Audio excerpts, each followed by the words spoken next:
Assalamualaikum warahmatullahi wabarakatuh.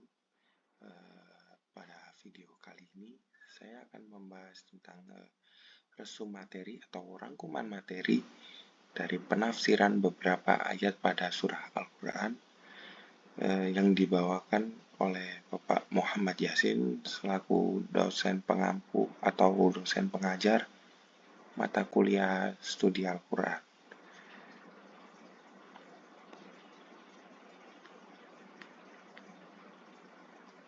Baik, sebelumnya perkenalkan, nama saya Rama Jagandi Kusuma, mahasiswa Sistem Informasi Universitas Islam Negeri Sunan Ampel, Surabaya, dengan nomor induk mahasiswa 090206230044. Kita masuk dalam materi rangkumannya. Yang pertama saya akan memperkenalkan yaitu Ibnu Katsir. Kenapa saya memperkenalkan seorang Ibnu Katsir? Karena pada materi yang diberikan oleh Bapak Muhammad Yasin, penafsiran surah Al-Fatihah tersebut menggunakan tafsiran Ibnu Katsir. Jadi saya akan memberikan sedikit biografi dari Ibnu Katsir. Ibnu Katsir merupakan penulis buku tafsir yang terkenal, yaitu Tafsir Ibnu Katsir. Beliau lahir di Busra, Suriah pada tahun 1301 Masehi dan meninggal di Damaskus, Suriah pada tahun 1372 Masehi.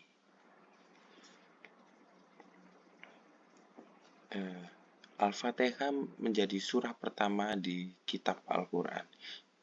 Kita sebagai umat Islam juga sudah tahu semuanya bahwa surat Al-Fatihah itu berada di awal kitab Al-Quran. Dan Al-Quran diturunkan secara lengkap dari Lauh Mahfudz ke langit dunia pada waktu malam Lailatul Qadar kepada Nabi Muhammad SAW. Penurunan ayat-ayat pada Al-Quran dilakukan secara berangsur-angsur selama 23 tahun. Meskipun surat Al-Fatihah merupakan surah yang berada di awal kitab Al-Quran, tetapi surah Al-Fatihah diturunkan bukan pada pertama kali, tapi surat Al-Fatihah diturunkan setelah surat Al-Hijj pada masa awal kenabian Nabi Muhammad. Gitu sejarahnya. Dan kita masuk pada ayat 1. Bismillahirrahmanirrahim. Yang memiliki arti dengan menyebut nama Allah yang Maha Pemurah lagi Maha Penyayang. Ibnu Katsir memberikan pedoman bahwa mengawali sesuatu dengan menyebut nama Allah sebagai tanda kepasrahan, dan karena Allah kita melakukan sesuatu itu. Jadi sebenarnya ayat ini bisa dilakukan ketika kita hendak melakukan sesuatu.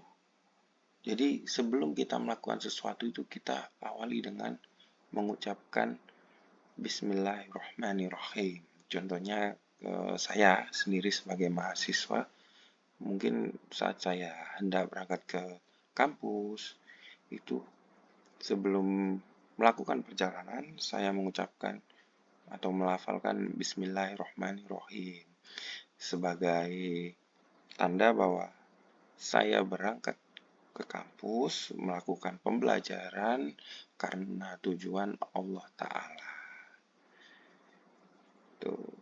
Dan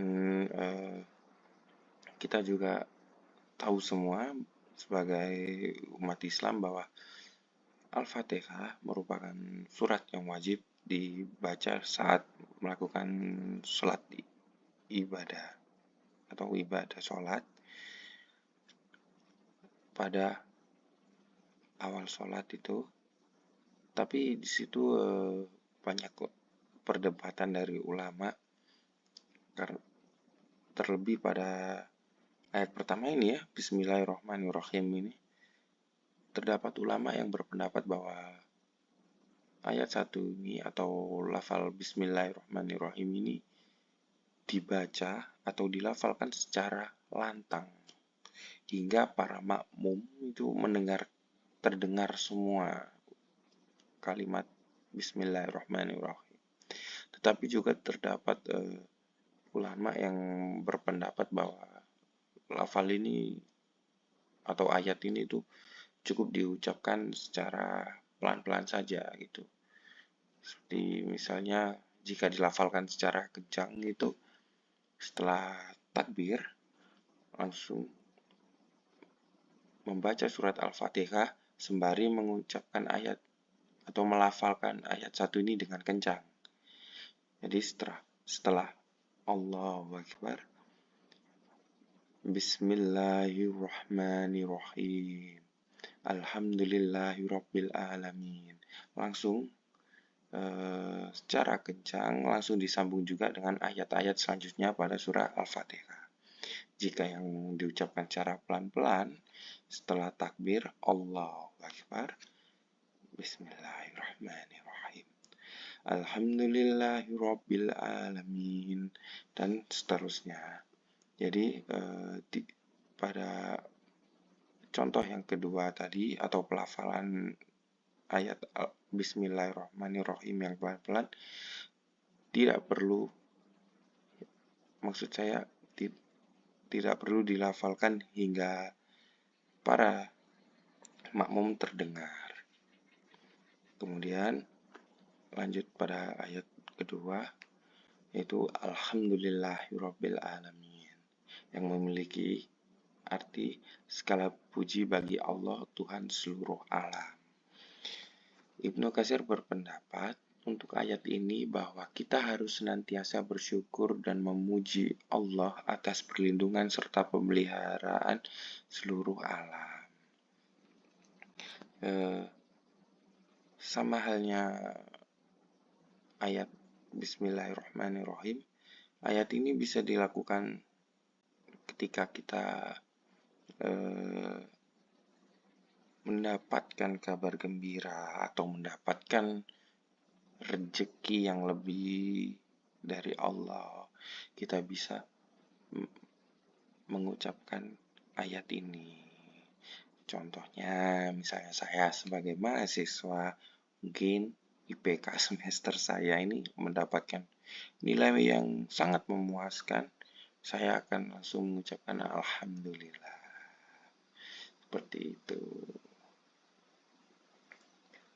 Jadi sekian rangkuman materi penafsiran beberapa ayat surah Al-Fatihah dari pemateri Bapak Muhammad Yasin selaku dosen pengajar saya pada mata kuliah studi Al-Quran. Sekian dari saya. Assalamualaikum warahmatullahi wabarakatuh.